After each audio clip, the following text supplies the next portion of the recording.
Hi, I'm Karen K. Buckley, and I'd like to introduce you to my perfect heat-resistant template plastic. Inside the package, you're going to find four 8.5 by 11 sheets of this plastic. So let me tell you all about it. It is really great when you're doing prepared edge applique, and that's what I use it for mostly, but I'm not saying you won't find some other uses. You probably will. It is writable on both sides, which is fantastic. So no matter which side I write on, my lines are going to show. So that's one option for tracing it, is to use, I generally like to mark with just a pencil. I usually just use a mechanical pencil. You want to be careful with some of the techniques because some markers can smudge, but I find a pencil works every time, so that's what I tend to go for. It's also extremely easy to cut. Oh, can I back up for a second? Because I forgot to mention, instead of taking it and tracing your shapes onto the template plastic, you might instead prefer, I'm going to just slide one of my patterns in here so you can take a look. And I took this pattern and I wanted to transfer these shapes onto the plastic, and I could just trace them individually. There's nothing wrong with doing it that way. But just so you know, you can take this pattern and put it into your copy machine, and it will, look how beautifully that came out. Just feeds right through, and then all your lines are transferred on there easily. If I was doing this, quite honestly, instead of, there would be a lot of wasted areas on here because of how the pattern is set up, I would have a copy of this made, and then I would cut out the shapes that I needed to make the templates and place those on a piece of paper. So that way I could copy just the shapes I needed on here and then not be wasting this. Okay, and the next thing you want to know about this, I already said it's very easy to cut. I do like to do my cutting with my multi-purpose scissors. And I tend to use either the 7.5, which are the ones with the pink handle, or I use the orange multi-purpose scissors, which are the 5. And either one of these are excellent for cutting into the plastic, and these blades just do not get dull. I've cut plastic, paper, all sorts of things, but I really love it for cutting through this heat-resistant plastic. So that's what I tend to use. And I do need, when I'm working on this, I have to set my iron so that it is on a medium dry heat. Because if I set my iron too hot, it will not melt this plastic, but it will warp it. So you want to be careful to use a dry, medium heat setting on your iron. Okay, now I did just a tiny little bit ahead of time. I'm going to slide this in so you can see. I tend to like just to scrap a fabric on the work area, so because I'm going to use some magic sizing, and so I'll just show you. I like magic sizing, and I have the lid off of it right now, but you can sort of see the can so you know what it looks like. And then I'm going to spray it into its very own little lid, or you can get another container certainly, but I just spray it right into the lid that comes with it. It'll come out very foamy, and then within a couple of seconds, or maybe 30 to a minute at the most, it's going to go into a completely clear liquid. So you could use it as the foam or the liquid. It will work either way. But the concept, if you will, I made this, I traced this with my pencil, and then I cut it out with the multi-purpose scissors, so I have what I think is a pretty good edge. However, I do find, especially on outside curves, that sometimes when I'm doing my cutting, I'm not getting as smooth of a cut as I thought that I did. So I generally take my fingers over the edge like this. For example, I can feel I have a little bit of a bump, tiny little bump right here. And you will want to maybe have an emery board close by. So I take this, and anywhere I have a little tiny bump, I'll just rub the emery board across that. I have to rub it. I got another little bump right here. It's typical on outside curves, so you want to work your fingers around and just sort of check them. Sometimes you can just really easily see them, and then other times you just want to run your finger over there because you can't see them very well, but boy, you can feel them with your finger. So once I had that smooth, I placed that down on the back of a big piece of fabric, and then I positioned this on there and I simply traced around it.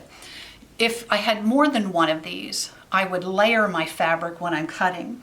And when I do my cutting of the fabric, single or multi-layered, I prefer to use the Karen K. Buckley, either the 7.5-inch micro serrated scissors or the blue handled, which are the 6-inch. So I'm going to use one of the two of these when I do my cutting. If I have more layers, I'll tend to go to the purple because it's a longer blade and it's easier for me to get through more layers if that's what I have to cut. I don't cut, if I have several of a shape, I don't just cut one at a time, unless I'm fussy cutting something, of course. But otherwise, I like to layer the fabric and cut. So I've already done that step just to save us a little time here. Then I'm going to place this on, I like to put a scrap of fabric down on the ironing surface because otherwise I can get a little bit of buildup of sizing. I never get buildup on the actual finished piece, but I was sometimes getting on my ironing board, and I do not get it on the base of the iron because that's a question I've been asked repeatedly. And then I'm going to slide my iron in here. I have it on a dry medium heat. And you can sort of check to see what you have. In the early years, I used Q-tip to apply the sizing, but I found I definitely preferred stencil brush for this step. And I found when I have a shape such as this, I like to start on the inside curve first, and then I'll come in and do the outside. So I'm going to just move my sizing over to this side. I dip my brush into the sizing, and then I'm going to paint one of the inside curves. And then I'm going to bring the front end of my iron in, and I'm going to wiggle that in a little bit. Now, what you're going to find is, if that doesn't want to push in easily, then you're going to clip it. But I just took and gave that a nice little shove, and it pushed it right up over on there. Sometimes it depends where you hit the grain and the bias of the fabric. You may or may not have to do clips. So let's say that I'm coming in this section, I wet the next inside curve, and then I push that, I wiggle my iron in a little bit because the moisture opens that fabric. So it allows it to kind of push in easily. If the fabric was dry, that would never work. And then I'm going to carefully lift. And I'm going to paint the next inside.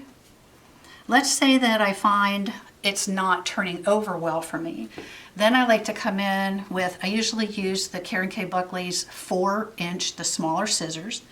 And if you look, I'm going to clip. I usually do like 3 clips in here, but don't clip the whole way up to your plastic. You want to stay a couple of threads away. And then I'll usually take my brush and just give it a little lift to help it get started, and then bring the front end of that iron in. And then it will push very easily in over that edge. So you'll be the judge whether you need to clip or whether you don't. Okay, we're going to keep working our way around. And this is the last inside curve. And one of the things that you're probably noticing, but I didn't say out loud, is when I push the seams up over, I do have to allow the iron to sit in place for maybe 10 to 15 seconds just to dry the sizing. Once I've made my way around and I have all the inside curves done, now I'm going to come and start working on the outside. So I take a little bit of moisture on that curve, and then you want to use the side of the iron and just sort of push that right up over and stay right on the seam allowance on an outside curve. Don't bring the iron in very far onto your shape. And then I'm just going to keep picking it up, wetting that curve with a little bit of moisture. And my opinion is strongly, do not clip an outside curve. I found that it does not benefit me to do that. I get a much, much better curve if I do not clip it. And I'm going to come in just with the side of the iron and leave the iron pretty close, like I said, mostly just out on that seam allowance. I found if I brought the iron in too far, sometimes I created some little pleats down further in the fabric. And so I found if I just let it sit right out around that outer curve, that I tend to get a nice smooth curve. Okay. Like I said, you gotta let it dry. And so you have to be a little bit patient here. I will also say while I'm finishing these outside curves, I use this same method whether I hand or I machine applique. I like my edges turned under for both. And so obviously then just my needle and thread changed. But the process of how I prepare my fabric does not change.